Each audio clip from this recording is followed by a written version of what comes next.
Who the hell can wait till morning?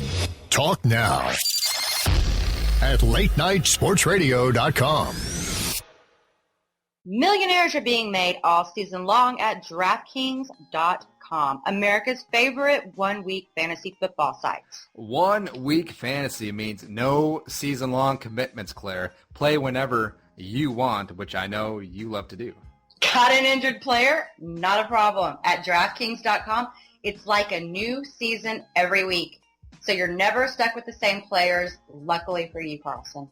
Pick your team in minutes, and you could be on your way to winning huge cash. And this season, one listener turned $10 into $5,000. Another turned $2 into $10,000. $2 into $10,000.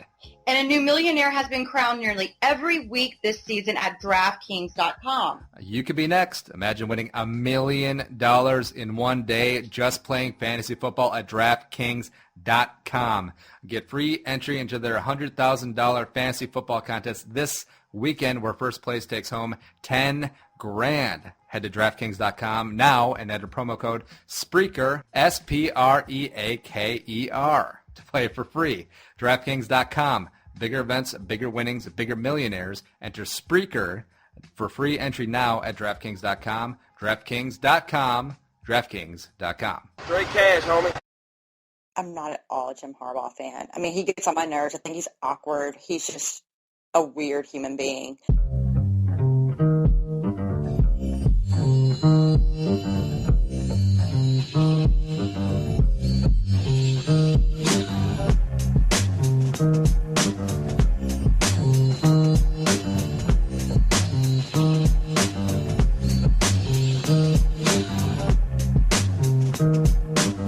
A very happy 2015, another fine edition of the Claire-vs-Carlson Show. There are many things you can put in your ears. This is one of them. We're part of the Late Night Sports Radio Network, latenightsportsradio.com. She is Claire. Mike Richardson is Bay Mullins at the Claire Bear 23 NFL Female Podcast and Shuffling Papers in the background. I'm Andy Carlson at Andy Carlson Show, the one with the turkey avatar, purple for the win, football convos, all that good stuff. We can be found at Claire-vs-Carlson on the Twitter, on YouTube, on iTunes, on Facebook, all that good stuff. Hi, Claire. Hi, how are you, Andy? Happy New Year. I have a little illness, but it's okay. I feel pretty good. Hopped up on a lot of Dayquil, and things could be worse. Well, things can always be worse. I could be but, a Bama, SEC West fan today. You could be a Buffalo Bills executive today. Well, yeah, we'll get to all of that other good stuff. But hi, how was your Christmas? How was your New Year's? Superb. Life is good. I can't really complain. I've been off of work. I really haven't been off of work. I've been sporadically working because of the way the holidays fell. And my company doesn't. You're a migrant worker. Kind of, yes. My company doesn't recognize the 2 weeks that I think most Americans have grown accustomed to having off. So we just had the 2 days, Christmas Eve, and then New Year's Eve and New Year's Day. And supposedly you're supposed to be working the rest of the time, but really, come on, man. No one's really, putting forth a effort to get things accomplished. Better recognize, I say. Yeah. So, it's been cool. It's been lazy. I've been doing a lot of nothing, and that's been exceptional. And how are you? I'm fantastic. Just getting over this little bug, but I had a very solid Christmas and New Year's. Ate too much as per usual. How'd you ring in the New Year? What does Claire do on New Year's Eve? Swoon. Claire went to the Rockets game where they played the Hornets, and James Harden set a new career high in three-pointer made, and that was fun. Yeah, so that's how I rang in my New Year, except for that I was home by 10 p.m. and just getting, get off my lawn about the fireworks people. Can we just cool it with that? Yeah, I kind of forgot that was a thing, to be honest. The fireworks to ring in the New Year. I mean, this is the first year in our new house where the neighborhood actually had people shooting out fireworks. I didn't realize that was a thing. I thought that was a whole Chinese New Year thing. Well, I think it depends. There are certain cultures that really, really they overindulge on the fireworks. So rednecks, okay. You can say rednecks. No, it's not even just the rednecks. Down here, my friends, even my friends of Hispanic heritage, joke that it's a Mexican thing. Mm-hmm. That Mexican people really like the fireworks. And, it's the South. We're pretty close to Mexico. There's a lot of people from Mexico down here, and I love them. I love Mexicans. They're great. I love, the multiculturalism and the hotbed of, different types of people and different food and different everything. But keep your fireworks on the down low because I just don't want to hear it at 3:45 in the morning on New Year's Day. I don't. We're already 4 minutes into the show, and I already found the tag for the show, so that's going to be awesome. But, yes. Yeah, all right, so no fireworks or Claire. Get off my lawn. Ain't nobody got time for that. Pretty much, yeah. So anyway, Happy New Year. Hi. And I alluded to the turkey avatar, but to explain it fully, paying up on our NFL pick'em bet, I have the Jive Turkey as the avatar up until right after the conference championship games. So about, 2.5 more weeks? Something like that. Mm-hmm. Mm-hmm. And yes, also, sir. I have news that our second wager, I also came up short. Claire was 51-26 from week 14 on, and I was 47-30. So I also have the whiteboard punishment where I take a picture of myself holding up a whiteboard saying that, Claire is the greatest hootenanny in the whole South, or I don't know, something. I'm just going to go ahead and put this out here. Your New Year's resolution for 2015 should be to not enter wagers with me. Oh, please, son. Besides, that won't be a big issue going forward. All right, fine. All right, we'll keep that on the down low for now. But we have a whole lot to talk about, a whole bunch of college football. NFL wildcard weekend is coming up. Coaches be moving around. Claire wanted to talk about poop talking for some reason.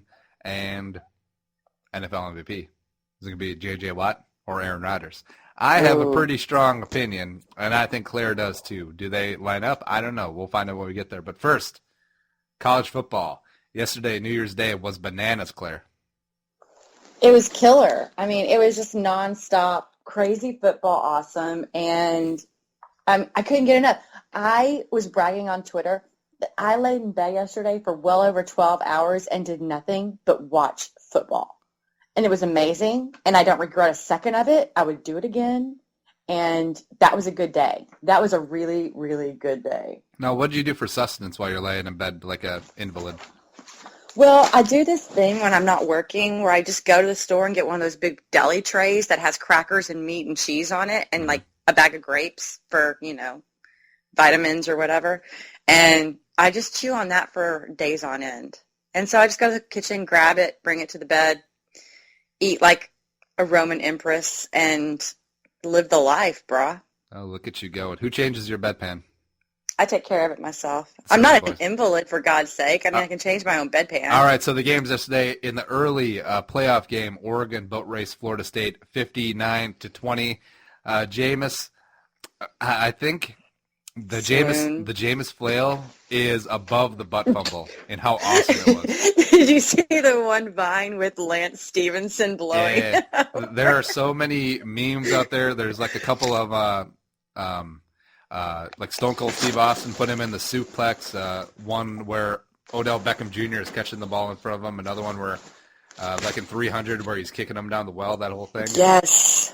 It was. I suppose if you didn't see the game, if you're underneath a rock, Jameis on fourth down slipped, tried to get his foot in back, fell backwards, fumbled the ball, and then Oregon went for 6. And the ref also fell down and then got up and started smiling. And it was awesome. And it opened up the whole debate. Early on in the game, it was pretty close, but it got out of hand really quickly, especially in that third quarter. And it really just opens up the question, or statement really, that Florida State did not belong in the playoff. I know that they had to be because they were an undefeated team in a Power 5 conference, but they weren't in Oregon's class last night. It goes to show that strength of schedule is a real live thing. And yeah, someone can be undefeated, but if they beat a bunch of teams who are not at all on the level that these other 3 teams in the playoffs beat to get there, you're going to leave questions in the minds of viewers. And viewers had questions going into the game. Is FSU the team? Really, they had questions about Ohio State too. Should TCU be there? Yada, yada, yada.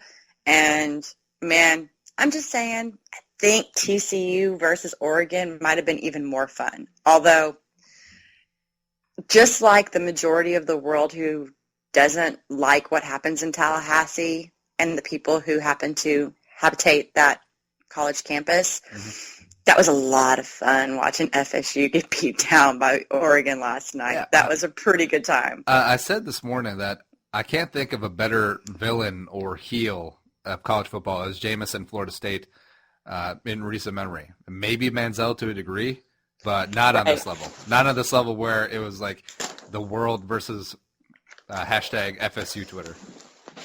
Yeah, and because FSU people are so high and mighty about it, whenever the guy has committed crimes, he has been, essentially, he's been implicated in other crimes that, he didn't necessarily commit, but implicated in crimes that are a big deal. And so, yeah, and he just smiles and gets all arrogant about it, and it's a lot of fun to see someone like that fail. And I get it. Being an Aggie, people love that about Manziel right now. They're getting their kicks. He's not really been accused of committing any crimes, though. So I think the Jameis Winston ball from grace, at least for one game, has been a lot of fun for people to watch. And, too bad, so sad. Quit being a smug, excuse my French, prick, and learn to write and read and speak. And wear contacts, for God's sake. Good Lord. Quit squinting. If one of your boosters isn't going to get you LASIK, come on. They can afford the $2,000 cash. Yeah. And it was hyped up as the 1 and 2 quarterbacks, number 1 and number 2 overall, Mariota and Winston, even though Jameis hasn't officially declared yet. I don't think Mariota has either, but it looks like he's going. And it turned out to be kind of Mariota looked okay and then got it done in the end. Winston had a lot of ups and downs, but did make some big boy NFL throws. And he did. I don't know. I'm really not in love with either. If I'm Tampa or Tennessee, I don't envy them right now. I'd probably go on the talent factor in the NFL.